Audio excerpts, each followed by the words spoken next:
Hello families. Today what we're going to be making is a balance beam transfer activity game.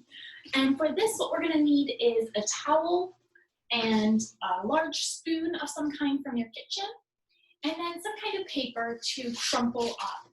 You could use either newspapers, a magazine that you rip and then just crumple into balls about the size of a ping pong ball. So that first step is going to be the ripping and the crumpling your paper.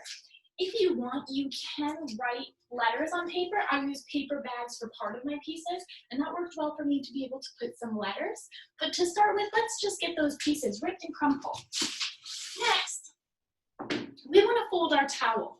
So as an adult, you can fold it, you can fold and fold, or you can do this with your child, having you guys lay the towel on the floor, and then you each sit at one end and demonstrate pinching the corner and then bringing it over to the other one.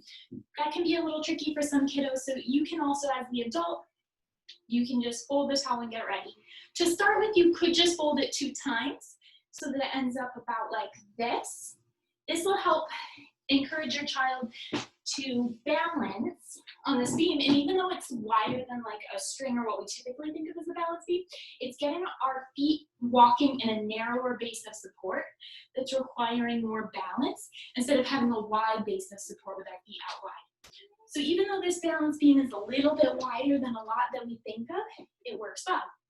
Now I've got my balance beam, I've got my collection container. I'm going to take all of these papers with the writing on them, and I'm going to put them back at the starting end. I'll crumple them on the floor, put them on the floor. I've got my spoon. So to start, we'll come to our starting end. We'll pick up a piece, we'll put it on our spoon, and then we walk the balance beam and put it in our container. And at first we want it to be kind of easy so that they really get the repeating sequence of this activity. So we pick one up, balance it, and walk to the other end. Now, you can make it a little trickier for the balance by making your balance beam thinner. So I'm going to fold it again, and now it's only this wide. It's about the width of my feet. So we've added that challenge. And then you can also, you might want to do one challenge or change at a time.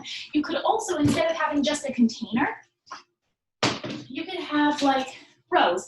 And so this time, maybe I'm putting my pieces inside, one piece inside each little section of our egg container. And that also gives me a very clear visual for when I'm going to be done. When I've got all 12 pieces in there, when it's full, I've got a very clear end date. And we're back to the beginning. Now say, instead of putting them just into that egg container, maybe I've got letters written on pieces. So instead of that, you could have a name template.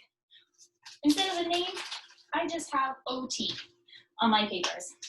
And you could have all letters of the alphabet on these papers, or you could just have the letters that you're differentiating between. Of course, it's easier to do 2 letters than all the letters of a name, or the more letters that you add, the more difficult it will get. I found that this one is letter T. So I've now had to uncrumple my T. I'm going to put T over here in front of my letter T on this one. I still need an O, so I'm going to go back. I'll get another piece. And so you can see how we have the challenge of finding our pieces that match our letters. Oh, this one happens to be an O. So that piece was ripped off. I've got an O to put on in front of the other side. Excuse me, Bella. I've got O and T.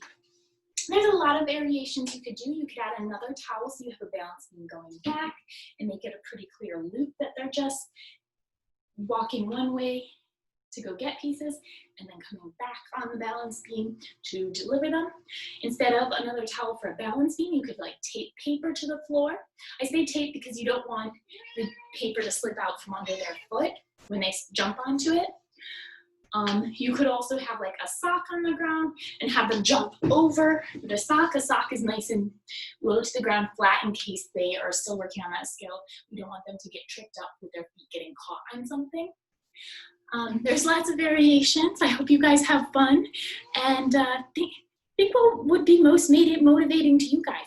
You could also turn this into a themed activity, doing something like a construction site, and this is the bridge, the balance beam is the bridge, and so your child is having to deliver the construction materials. We got, construction materials that need to get from over here. We want to bring it to our construction site, or we could theme it with animals and say that we're, walking along a circus tightrope, or a bridge to bring it to the animal enclosure, or wherever, the animal sanctuary, wherever it is, whatever it is that they find motivating.